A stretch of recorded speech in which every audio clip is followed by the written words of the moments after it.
Bien, muy buenas tardes, estimados alumnos. Vamos a dar inicio a la clase número 12 correspondiente a las salidas alternas al proceso penal. En la clase número 10 y 11 estuvimos hablando acerca de la figura de la conciliación y explicábamos algunos requisitos especiales para poder aplicar esta figura ya en un proceso penal.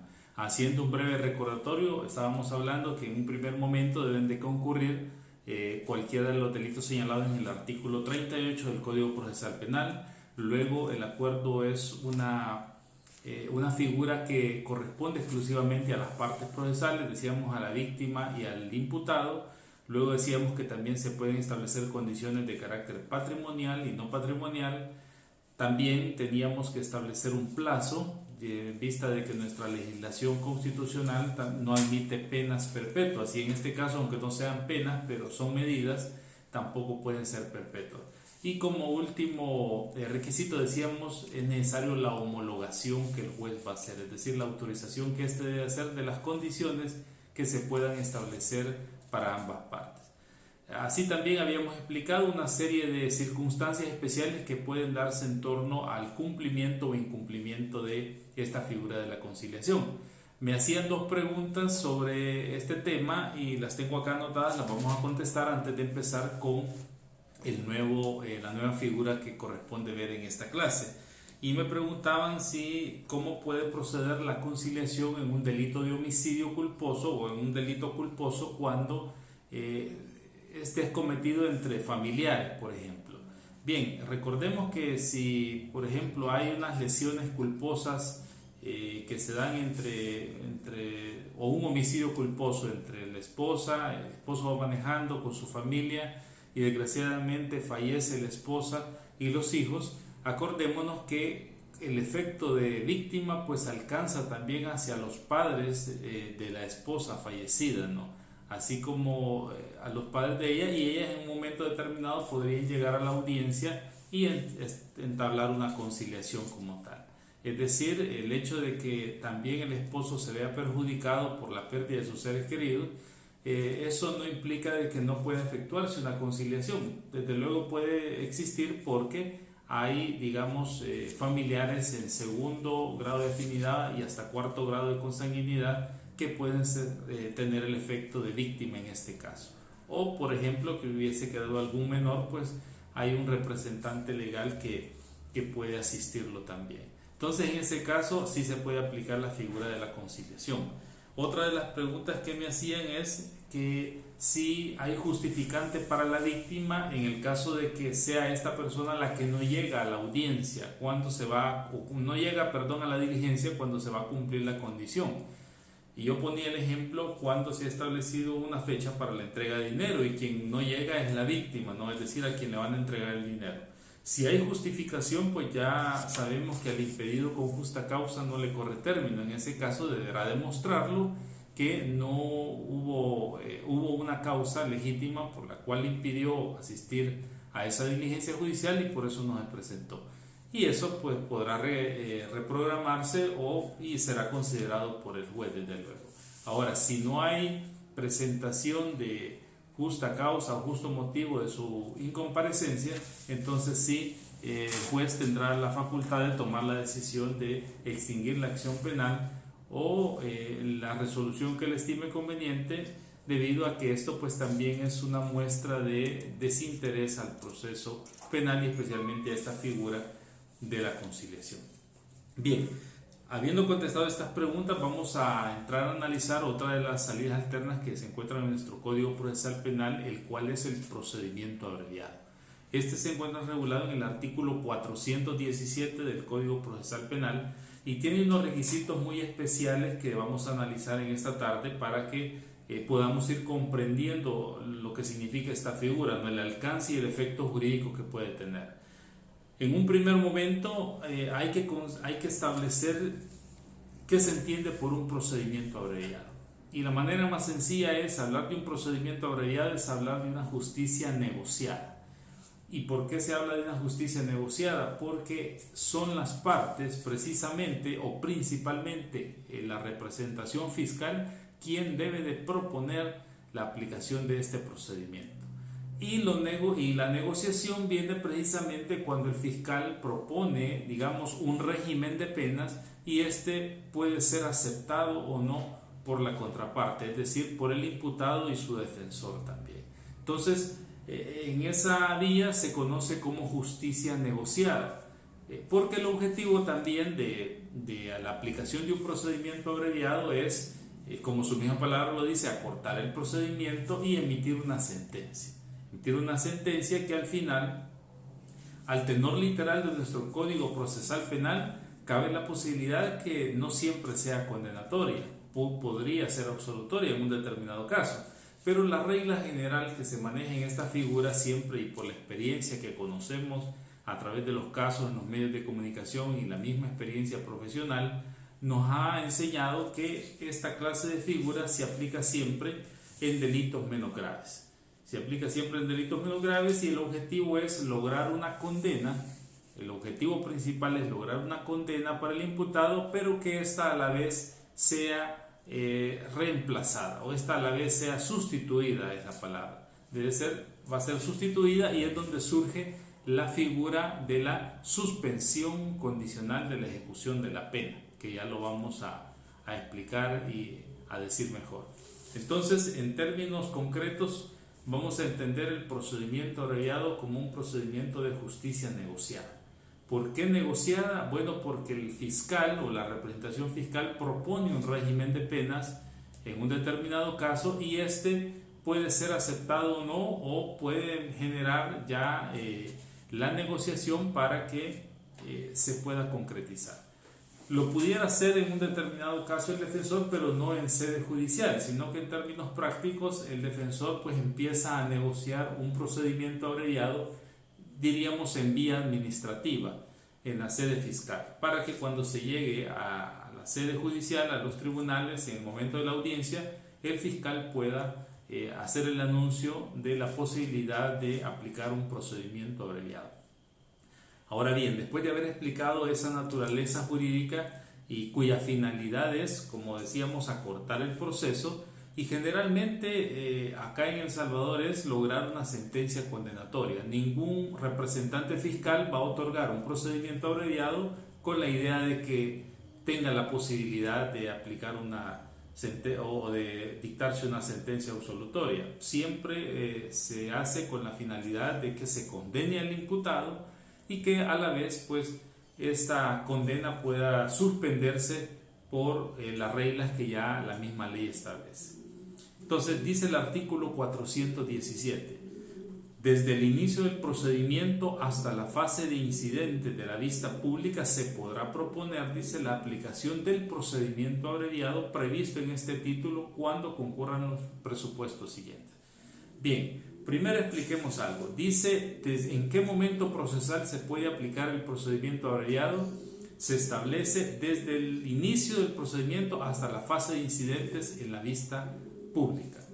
Bien, quiere decir entonces que un procedimiento abreviado lo podemos aplicar en la audiencia inicial, durante la etapa de instrucción, en la audiencia preliminar, incluso ya en la vista pública, iniciando el desfile probatorio, dice hasta antes de la fase de incidentes, es decir, no tiene que haber iniciado la fase probatoria, porque de lo contrario pues ya no cumpliríamos con el requisito del artículo 417 y en tanto no podría aplicarse esta salida alterna, este procedimiento abreviado. Pero el legislador lo ha considerado así, es decir, tenemos diversos momentos procesales donde se puede aplicar. Ahora bien, dice la ley, desde el inicio del procedimiento hasta la fase de incidentes en la vista pública se podrá proponer la aplicación de un procedimiento abreviado, previsto en el presente título cuando concurran los requisitos siguientes. Y el primero de ellos es que el fiscal solicite la aplicación de cualquier modalidad del régimen de penas previsto en el presente título según el delito atribuido. Bien, ¿a qué vamos a entender por el régimen de penas al que nos habla el ordinal primero del 417? Si vemos en el inciso segundo de este mismo artículo, donde dice: el régimen de las penas que podrá acordarse entre el fiscal, el imputado y su defensor será el siguiente. Literal A dice: la aplicación desde la tercera parte del mínimo hasta el mínimo de la pena de prisión prevista para el delito imputado. Entonces, ese es el régimen de penas que el fiscal puede otorgar. Dice, desde la tercera parte del mínimo hasta el mínimo de la pena de prisión. Por ejemplo, tenemos un delito que tiene penalidades entre 6 y 10 años. El mínimo son 6 años, el máximo son 10. Cuando la ley dice la aplicación de la tercera parte del mínimo serían 2 años, porque el mínimo son 6. La aplicación de la tercera parte del mínimo hasta el mínimo, es decir, el fiscal podrá proponer una pena entre 2 años y 6 años como tal. Entre 2 años y 6 años como tal. Ese es el régimen de penas que el fiscal va a proponer y lo va a negociar con el imputado. Generalmente hay que decirlo, este procedimiento abreviado lo aplican en los delitos que tienen sancionados penas, por ejemplo, de 1 a 3 años o de 2 a 4 años. ¿Por qué? Porque cuando jugamos con este régimen de penas entre la tercera parte del mínimo y el mínimo, entonces le queda la posibilidad a la representación fiscal que aplique 3 años o que solicite 3 años de prisión. Esos 3 años, cuando ya es condenado el imputado, pues lógicamente se le suspende su ejecución de la pena por las reglas que la ley establece. Entonces el imputado finalizaría el proceso penal con una responsabilidad penal condenatoria y se le va a sustituir la pena por medidas que ya la vamos a ver que se encuentran en el Código Penal. Ese sería como el beneficio que traería el procedimiento abreviado al imputado en este caso, que esos 3 años o menos de 3 años que le son sustituidos los cumpliría en libertad bajo un régimen de condiciones. Los cumpliría en libertad bajo un régimen de condiciones. Esa es la lógica que se maneja. Ahora, se preguntan, en los casos que hemos visto, ¿podría aplicarse un procedimiento abreviado a delitos graves, por ejemplo, o delitos que tuvieran penalidad entre mínimo 10 años y máximo 20 años? Sí se puede aplicar. Y la respuesta es sencilla. Primeramente porque la ley no lo prohíbe. La ley no establece estrictamente un catálogo de delitos o ciertos delitos donde se puede aplicar o no un procedimiento abreviado. La única variante es que cuando estamos frente a un delito cuyas penalidades son altas o es un delito grave, por ejemplo, estamos hablando de un delito que tenga digamos de 6 a 10 años de prisión, es un delito grave, y el fiscal propone 6 años de prisión dentro de su régimen de penas porque está dentro de las reglas entre la tercera parte del mínimo y el mínimo, es decir, él se va hasta el mínimo y dice yo propongo 6 años de prisión y aplicamos este procedimiento abreviado. Si el imputado acepta y se cumplen todos los demás requisitos que la ley establece, que ya los vamos a ver, entonces al final se condena al imputado a 6 años únicamente. Lógicamente, estos 6 años el imputado no los puede pasar en libertad. Es decir, en este caso específico no se puede aplicar la figura de la suspensión condicional de la ejecución de la pena, porque estamos frente a un delito grave, es decir, y la penalidad sobrepasa los 3 años. Entonces, esta persona, este imputado que se sometió a este procedimiento, tendrá que ir a cumplir su pena de 6 años de prisión a un centro penal respectivo. Ahora, ¿qué beneficios o qué ganancias puede tener, digamos, en términos generales el imputado que acepta un régimen de pena, por ejemplo, de 6 años? Bueno, la ganancia que va a tener o el beneficio es que es una condena en un porcentaje mínimo, ¿no? O sea, el mínimo es a lo que se le ha condenado. A diferencia que si no se hubiese sometido a este procedimiento y hubiésemos seguido un procedimiento penal, procesal penal ordinario, cabe la posibilidad de que hubieras podido ser condenado hasta 10 años de prisión. Entonces, ese es como el beneficio que tiene el imputado en este caso cuando se somete a un procedimiento abreviado y las penalidades son altas, no obstante el fiscal haya aplicado un régimen de pena. El ejemplo más típico es el caso del expresidente Saca, ¿no? Al expresidente Saca, por uno de los delitos o por varios de los delitos que se le estaba procesando, se le aplicó procedimiento abreviado y por eso a él se le condena y se encuentra cumpliendo sus penas en un centro penal. No se le sustituyó. ¿Por qué? Porque los mínimos, el régimen de penas que ofreció el fiscal y el mínimo era superior a 3 años. Si esta persona no hubiese aceptado el procedimiento abreviado y hubieran continuado con un procedimiento ordinario, cabe toda la posibilidad de que hubiese podido ser condenado a los máximos de pena del delito o al máximo de pena de los delitos que se le estaban atribuyendo. Diferencia es cuando estamos frente a delitos menos graves o cuando un delito, no obstante su penalidad mayor puede ser hasta 4 años, pero el fiscal solicita un régimen de penas hasta 3 años. En ese caso sí se le puede sustituir la pena a la persona. Entonces, cuando la ley habla dentro del primer requisito que el fiscal debe de proponer la modalidad de un régimen de penas previsto en este título, a eso se refiere, a lo que dice el inciso segundo, literal A del mismo artículo. Ahora, en el literal B y en el literal C también nos habla de otro tipo de régimen de penas, pero esto se refiere más que todo cuando los delitos tienen penas conjuntas o alternativas. Por ejemplo, cuando hay pena de prisión menor a 3 años, por supuesto, pena de prisión y multa. Entonces, ahí se pueden establecer también un régimen de penas, ¿no?, sobre eso. Pero ya será iniciativa del fiscal proponerlo de la manera que lo estime conveniente. Generalmente en nuestros procesos penales el régimen de penas o el procedimiento abreviado se aplica a aquellos delitos que tienen únicamente pena de prisión como tal establecida en la ley. No obstante ello, pues también se pudiera aplicar cuando hayan penas conjuntas o alternativas. Bien, entonces ya vimos el primer requisito, que debe ser propuesto por el representante fiscal. Luego el segundo requisito dice que el imputado confiese el hecho o objeto de la imputación y consienta la aplicación de este procedimiento. Vean qué importante. Es necesario que para que el juez autorice, porque quien autoriza este procedimiento es el juez, previo al cumplimiento de todos estos requisitos que estamos analizando. Primero, que el fiscal solicite la aplicación del procedimiento y ofrezca un régimen de penas. Segundo, que el imputado, dice, confiese el hecho o objeto de la imputación y consienta en la aplicación de este procedimiento.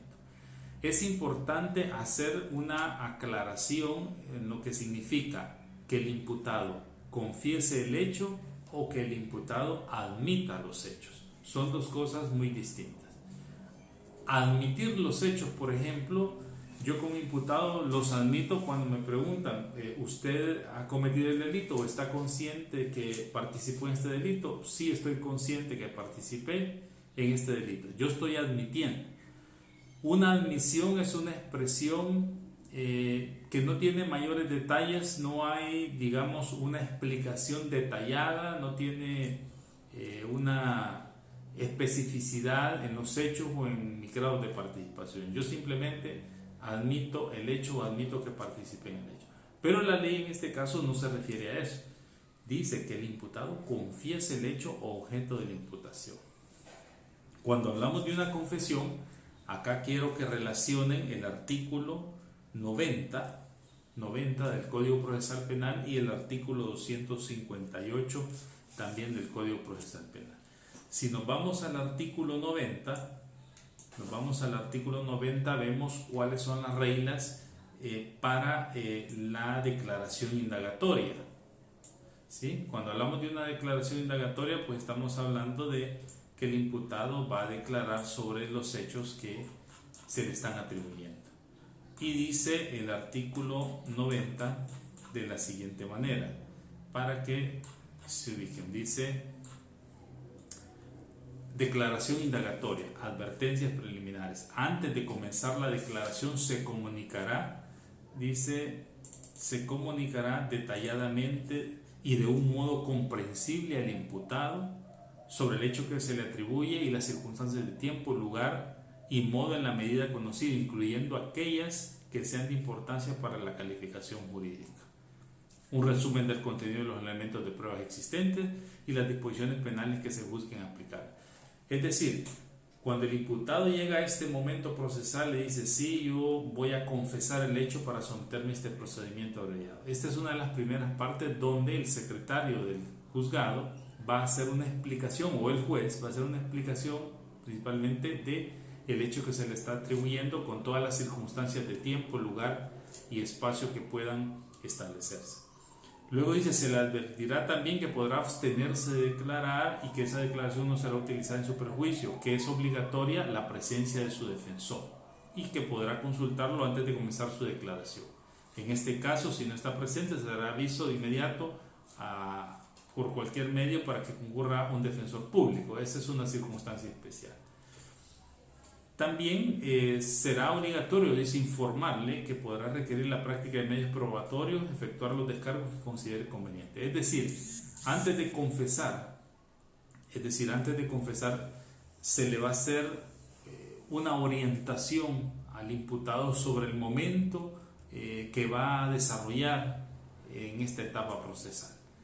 Después de habérsele explicado los hechos con circunstancias de tiempo, lugar, haber verificado la presencia del imputado, procede el interrogatorio de identificación. Y el juez va y dice el artículo 91, el juez indagará la identidad del imputado, preguntándole su nombre, apellido, domicilio, el lugar, las personas con las que vive, etc.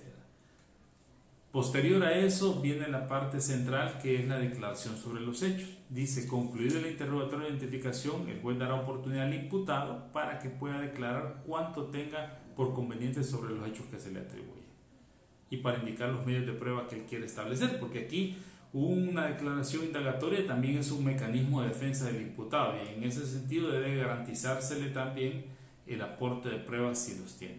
Las partes, dice, podrán dirigir directamente al imputado las preguntas que estimen pertinentes, etc.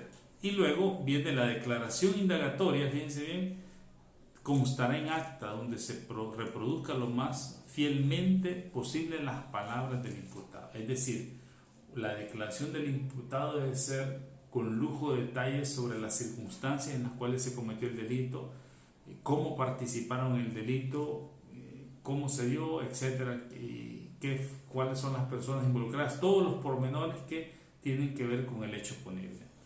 Y esto ya lo van a comprender mejor cuando leamos el artículo 258, que nos habla de la confesión judicial, precisamente de esto que estamos hablando. Ahora dice: las partes podrán indicar las observancias legales y, de no ser corregidas indebidamente, exigir su protesta de que conste en acta. En cualquier momento, pues, de esto, las partes también pueden establecer alguna situación que no consideren pertinente para que quede aceptado en acta. Ahora, esta es la forma de cómo debe de declarar el imputado cuando se está aplicando un procedimiento abreviado. Ahora veamos el efecto jurídico que va a tener esta declaración ya para la toma de decisiones del juzgador. Y nos vamos al artículo 258. El artículo 258 nos dice de la siguiente manera: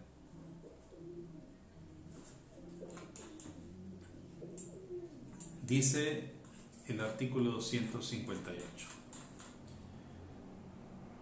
la confesión, aquí está, confesión del imputado. La confesión, dice, clara, espontánea y terminante de haber cometido y participado en un hecho punible, rendida por el imputado ante juez competente, podrá ser apreciada como prueba según las reglas de la sana crítica. Qué interesante, pero las características que da la confesión clara, espontánea y terminante de haber cometido y participado en un hecho punible podrá ser apreciada como prueba según las reglas de la sana crítica. Por eso decíamos, no es lo mismo admitir un hecho que confesar un hecho. Ya vimos las reglas de cómo van a declarar y cómo se va a confesar, que están en el artículo 90, y vemos en el artículo 158 el efecto jurídico que va a tener. Bien, aquí en este caso, en el 259 habla de la confesión extrajudicial, lo cual esto no aplica, diríamos en este caso, para la aplicación, valga la redundancia, de un procedimiento abreviado, porque ya hay unas reglas específicas para eso. Eso aplicaría en otras circunstancias. Ahora, volvamos al artículo 417. El artículo 417 nos habla de que dice, primeramente, tendrá que confesar el hecho y admitir o consentir la aplicación de este procedimiento. Y consienta la aplicación de este procedimiento. Este requisito pareciera muy sencillo establecerlo, ¿no?, cuando el imputado va a aceptar que se le aplique este procedimiento. En términos prácticos, debe ser una expresión voluntaria, libre de vicios, una expresión también espontánea y principalmente, como dice la ley, consciente de la aplicación de este procedimiento, consciente de que el procedimiento, si bien es cierto, se va a acortar, pero que sobre él cabe la posibilidad mucho mayor de que exista una sentencia condenatoria y que esa sentencia, lógicamente, si estamos frente a un delito cuyo régimen de penas no sobrepasa los 3 años, va a ser sustituida, desde luego, va a ser sustituida. O si pasa de 3 años, pues va a ser cumplida en un centro de penas, pero con la conciencia de que únicamente se le pueden aplicar ese número de años que el fiscal está solicitando. Entonces, eso debe de conocerlo, el juez debe de verificarlo, debe de percibirlo en ese momento, ¿no?, libre de vicios. Número 3, el tercer requisito dice que el defensor acredite que el imputado ha prestado su consentimiento libremente. Es decir, es parte también del ejercicio de la defensa técnica poder explicarle al juez que el imputado se le han explicado las consecuencias jurídicas que tiene eso, los requisitos que conlleva y también lo que viene después de la sentencia. El defensor tiene que explicar esto ante el juez. No basta con decir o con subsanar esto con lo dicho por el imputado. Es necesario que el defensor lo exprese. Dice el cuarto requisito, dice el consentimiento de la víctima, y si está querellado, bastará el de su abogado. En caso de negativa, el juez apreciará las razones expuestas, pudiendo llevar adelante el procedimiento abreviado, aún sin el consentimiento de la víctima o del abogado que la representa. Bien, ¿por qué el legislador lo ha considerado así? Porque desde el momento en que es una justicia negociada y cuya iniciativa es de la representación fiscal, como ente que en nuestro caso de El Salvador tiene el monopolio de la investigación y de la persecución del delito y de la acusación, en este caso ha considerado la aplicación de un procedimiento abreviado es porque ha valorado, ha sopesado que no perjudica, digamos, los intereses de la víctima al poder tramitar un proceso bajo esta vía. Si el fiscal lo está solicitando, si el fiscal lo propone, pues se debe entender tácitamente de que él ya valoró, ya consideró estas circunstancias, que no se van a vulnerar derechos de la víctima, no se va a entorpecer el proceso, no va a haber alguna desmejora o desventaja en la administración de justicia, y por tanto, pues si él ya lo consideró así, el legislador ha considerado de menor relevancia una negativa presentada en ese momento de parte de la víctima. Entonces, ese es el fundamento que se va a establecer para la aplicación del procedimiento abreviado. Luego, cuando ya se cumplen estos requisitos que son previos al trámite, entramos al artículo 418. Artículo 418, y dice: cuando se solicite la aplicación del procedimiento abreviado, se procederá de la siguiente manera: se dará lectura a los hechos atribuidos y el fiscal hará un breve análisis de los mismos y solicitará la aplicación de un régimen de penas previsto en este capítulo según lo haya acordado con su contraparte, y a continuación se ofrecerá la prueba que pretenden incorporar en ese momento. Bien, ya el fiscal propuso un régimen de penas, ya el el imputado confesó el hecho y lo hizo en base a las reglas del artículo 90 y vimos los efectos en el artículo 258. También ya expresó su consentimiento de someterse al procedimiento. El defensor ha expresado y ha ratificado también que ha explicado los efectos jurídicos al imputado sobre procesarlo bajo esta vía. Ya se verificó si hay inconformidad o no de parte de la víctima y ahora venimos ya al procedimiento como tal, es decir, lo que se va a desarrollar para poder echar a andar este procedimiento. Nos vamos a quedar hasta acá y continuamos en la clase número 13 con el desarrollo del procedimiento, los efectos al final después de la sentencia y quién es el que va a supervisar las condiciones. Asimismo, cuáles efectos puede tener su incumplimiento. Pasen buenas tardes.